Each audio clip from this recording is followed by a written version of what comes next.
आते हैं। पेपर में आता है क्वेश्चन कि थेल्स प्रमेय अर्थात आधारभूत आनुपातिकता प्रमेय का कथन उदाहरण से समझाइए। पेपर में कथन लिखने के लिए आता है, तो ये कथन आपको याद करना है। तो थेल्स प्रमेय का कथन क्या है? थेल्स प्रमेय का जो दूसरा नाम है वो है आधारभूत आनुपातिकता प्रमेय। तो इसका कथन है, यदि किसी त्रिभुज में एक भुजा के समांतर अन्य दो भुजाओं को भिन्न भिन्न बिंदुओं पर प्रतिच्छेद करने के लिए एक रेखा खींची जाए तो यह अन्य दो भुजाएं एक ही अनुपात में विभाजित होती है। यह प्रमेय है। इस प्रमेय के आधार पर हम आपको समझाते हैं।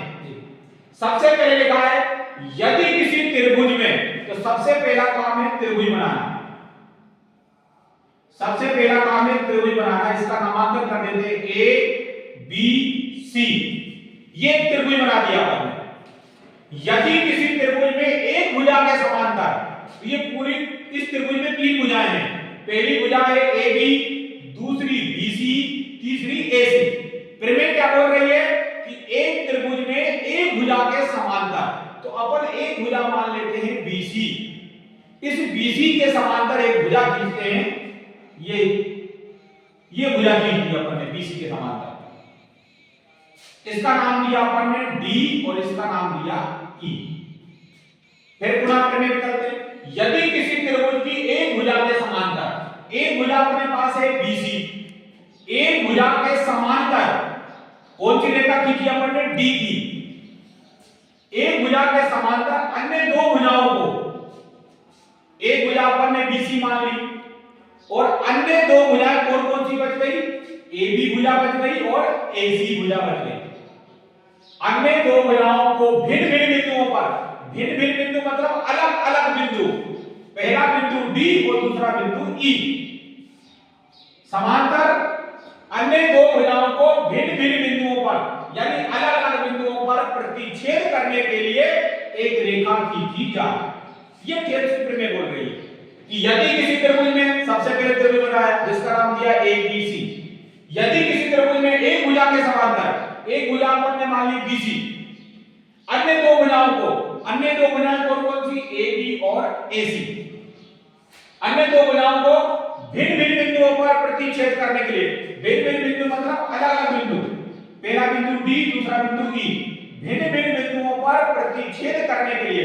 प्रतिच्छेद का मतलब होता है काटना, यानी कि ये इस प्रकार से कोई रेखा किसी त्रिभुज को काट रही है, उसको बोलते हैं प्रतिच्छेद रेखा।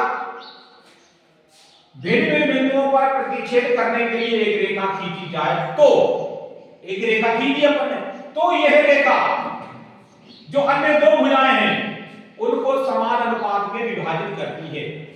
तो ये अन्य भुजाएं कौन सी है? ए बी और ए सी।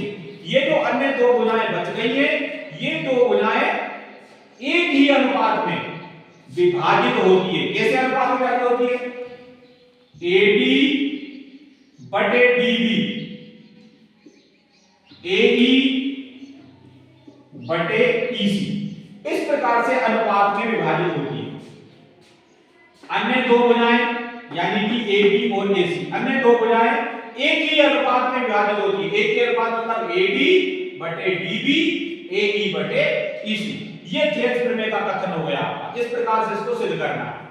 ठीक है, तो किसी त्रिभुज में एक भुजा के समांतर अन्य दो भुजाओं को भिन्न भिन्न बिंदुओं पर प्रतिच्छेद करने के लिए एक रेखा खींची जाए तो यह अन्य दो भुजाएं एक ही अनुपात में विभाजित होते हैं, यानी समान अनुपात में विभक्त होते हैं। तो ये आपकी होगी थेल्स प्रमेय। अब आगे बताना है थेल्स प्रमेय में क्या होता है। थेल्स प्रमेय में रेखा जो होती है वो समांतर होती है। कैसे? बीसी समांतर डीई, क्योंकि जब भुजा समांतर होगी तो भुजाएं क्या होगी? अनुपात में होगी। तो भुजा कौन सी? बीसी के समांतर डीई रेखा। जब एक रेखा दूसरे के समांतर होती है तो ही अपन थेल्स प्रमेय लगाते हैं। थेल्स प्रमेय क्या होती है? एडी बटे डीबी और एई बटे ईसी। तो इस प्रकार से अपन आज थेल्स का कथन सिद्ध करते हैं। ठीक, बस उसको बंद कर दो।